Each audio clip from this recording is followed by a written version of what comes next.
Welcome back to my channel, and if you're new here, my name is Sylvia and I make videos on planning with the occasional review. Planning has always been my way of working out problems and solving the day-to-day issues in my life. Join me as I experiment on how to best tackle projects, figure out how to stick with habit tracking, and celebrate the wins, both big and small. So grab a cup or a glass of whatevs and let's get on with the video.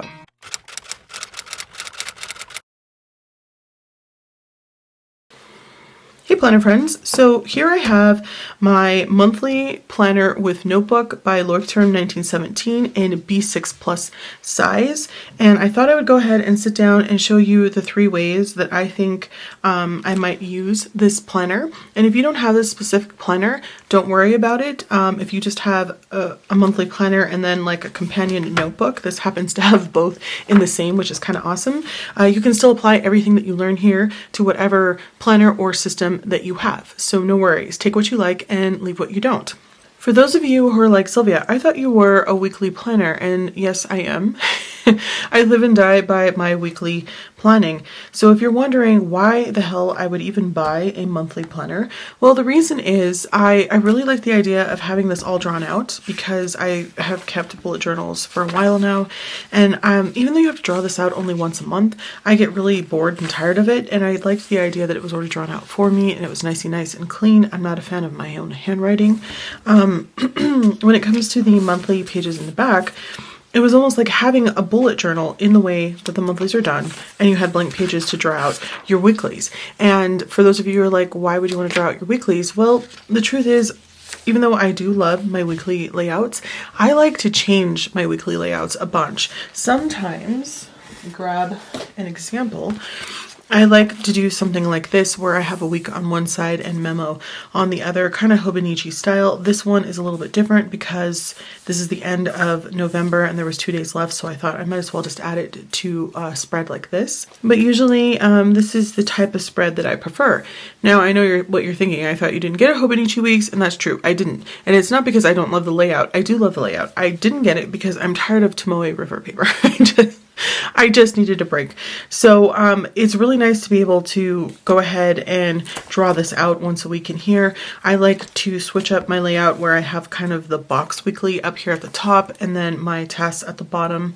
I also like to have a week on 2 pages where I make bigger boxes and more space between these rows. This beautiful planner with monthlies already done, so I don't have to do that, and bullet journal dot grid in the back allows me to go ahead and have that flexibility of switching up my layout week to week. So how would I use this planner as a monthly and weekly planner? So let's break it down into 3 different types. For the first type, we will say that this is for the lighter planner people. So it's for the people who really don't know what their habits are quite yet. They haven't really tracked any of their planning, or maybe they haven't done a lot of planning, and they know that they live and die by a monthly calendar, but they also know that they can benefit from having a weekly layout occasionally, but they don't want to have it all of the time. This is a really great planner for this, and it allows you to go ahead and plan out a week here and there and draw it out just as you've seen in my other bullet journal. So what I would recommend to those people, and what I would recommend for myself if I was going to use it that way, is to work from the front and the back towards the middle. And so what I mean by that is you probably don't know how many weeks out of the month, or out of the year rather, how many of those weeks you actually need. So it's really hard to go ahead and divide this into sections or know how many pages you might possibly need.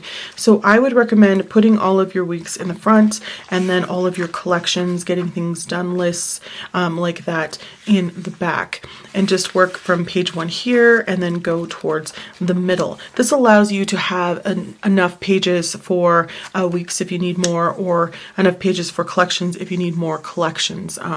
I try to tell people that when you try to divide things like in half or equally, there's usually one section that fills up faster than the others, and this kind of allows you to have space to grow from either end, depending on which one you need the most space in. I hope that makes sense. Okay, so let's break down what that means. So November is the first month we get to be in here, November of 2023, 2 months before the new year. This week right here, from the 20th to the 26th, is going to be Thanksgiving break here in the US. For For those people who have kids, or maybe depending on what kind of job you have, you might have a break here as well, and you might want to get the most out of your break here. And so you might want to go ahead and draw out this week, kind of like I did here in my bullet journal, so you can get the most out of that week. Around the holidays, I tend to buy tickets for things like the Nutcracker. My nieces and I go every year, except for, minus the years of COVID. But that is something that you can go ahead and set up, and so that you remember, oh, I have to also do a couple of other things. Like we like to go out and eat dinner that day.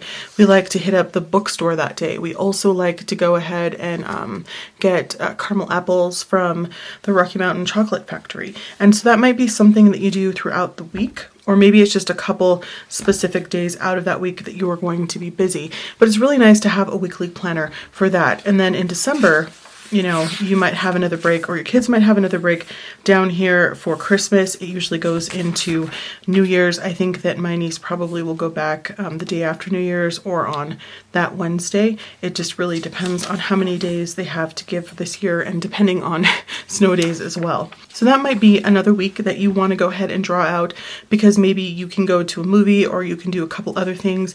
Here they do, last year, what did we do during Christmas time? I had it on the tip of my tongue and then I lost it. Oh, we did the Polar Express. And so that was another thing that you had to buy tickets for and you had to organize. So you might want to go ahead and plan that out. Of course, here in the US, sometime around April, we have spring break. That might be another time that you decide to take off time, so you and your kids have the same break off, and you might go out of town, and you might want to sit down and work out the week and all of the finances that you're going to have to spend for that week, because that's another thing that's really nice. And then in the summertime, okay, sorry, my phone rang. So in June, let's say that you decide to take a week or two off, and I'm not saying that you're taking all of these vacations. That would be amazing if people could do that. I imagine that they can't, but just in case they're at different times of the year. My birthday week is right here, and Jay's birthday week is right here. So we usually try to do something for our birthdays together here, and he might take some days off to do that. And so we might sit down and plan out this week or two just to make sure that we do those things. Last June, we took a trip to Denver around this week because my nephew graduated from college, and we fit in all kinds of stuff while we were up there for, I think it was like 5 days. We went to the zoo and we went to some museums. We did all kinds of stuff, which was really awesome. That is one of those heavy weeks you might want to go ahead and plan. And that will also allow you to go ahead and keep collections in here, or work from the back to the middle for notes in general. So for me as a writer, I might have a couple of notes that I wanted to ask somebody about, or I want to research something. I can go ahead and use these pages in the back for that. If you're someone who doesn't have a lot of meetings, but you might have one once a month and you might need 1 to 3 pages for that, you can do them again backwards. It's not that serious. If you want to go ahead and divide these in half, you can do so. But again, it's usually one section that fills up before the other, and so it's really hard to tell, especially if you are a new and lighter planner. The second way I would use this, if I was going to use this planner for a monthly and weekly planner, is to divide it up, because that's what I like to do. So I would say, if there are 52 weeks, sometimes there's 53, but let's just go with 52, shall we? 52 weeks, and you just wanted to do a week on a page like this, and you didn't have the memo side or the extra days, you could do that certainly here. You could break it in half just like this one is. And you could have this section here just open. It doesn't have any lines, and you can just go ahead and put all of your to-dos for that week.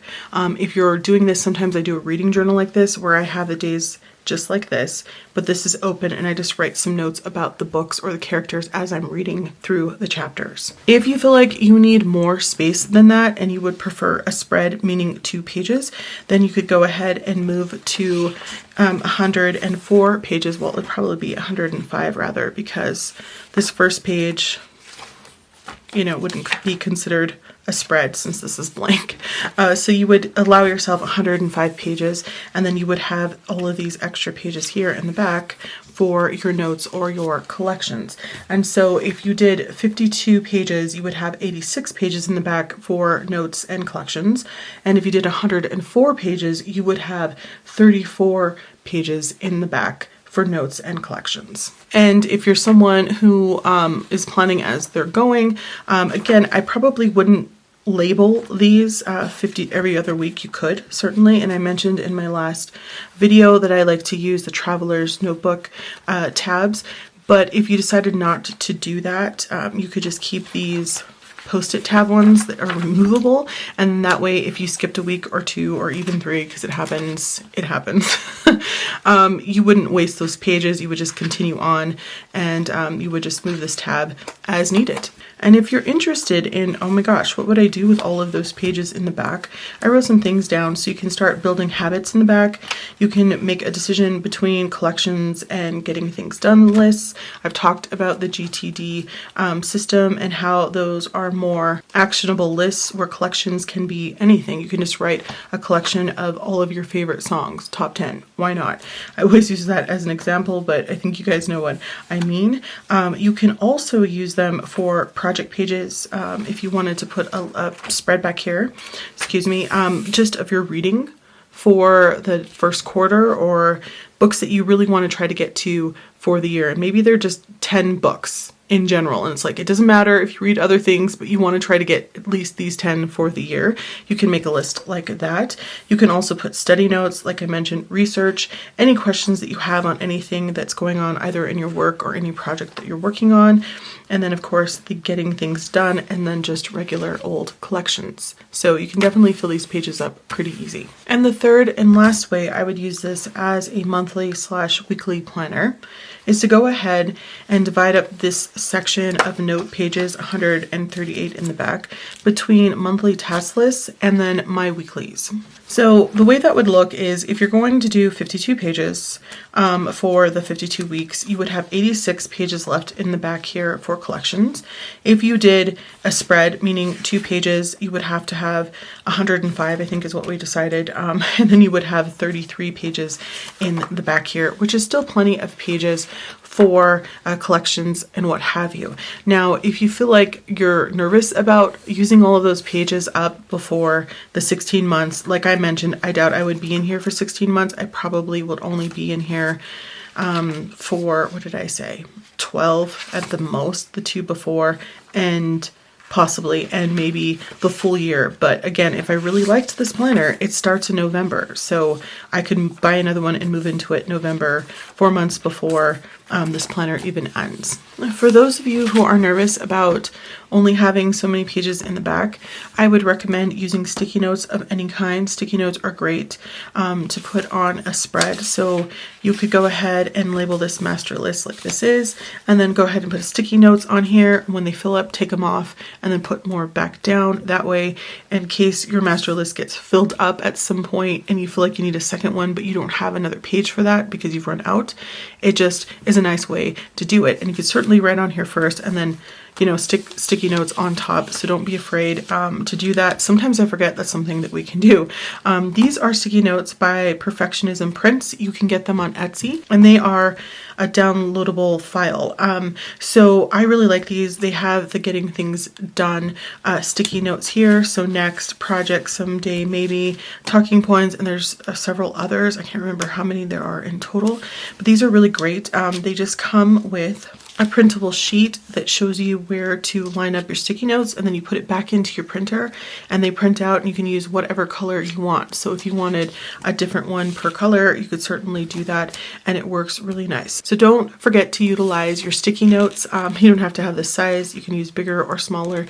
It's whatever works best for you. Also, if you decide to go ahead and do the combination of your monthlies and your weeklies back here, I think the weeklies at the most are, let me see, 104 pages, and then at the most your monthlies are 32 pages, right? So if you do a spread, and so the combination of the two will still give you only a few pages left, but it still will work. There's enough pages back here that is still something that you can do. Again, on those extra pages, because you won't have very many when you're doing the combination of anywhere from 16 to 32 monthly pages, right, for a spread, or 33 rather, because that one wonky page if you want a spread. And the 104 or 105, depending on how this divides up for spreads, you're not going to have very many pages left for your collections or anything like that, or note sections. So again, I would utilize your sticky notes and things like that. If not, you could always use a companion notebook to add if you do run out of space.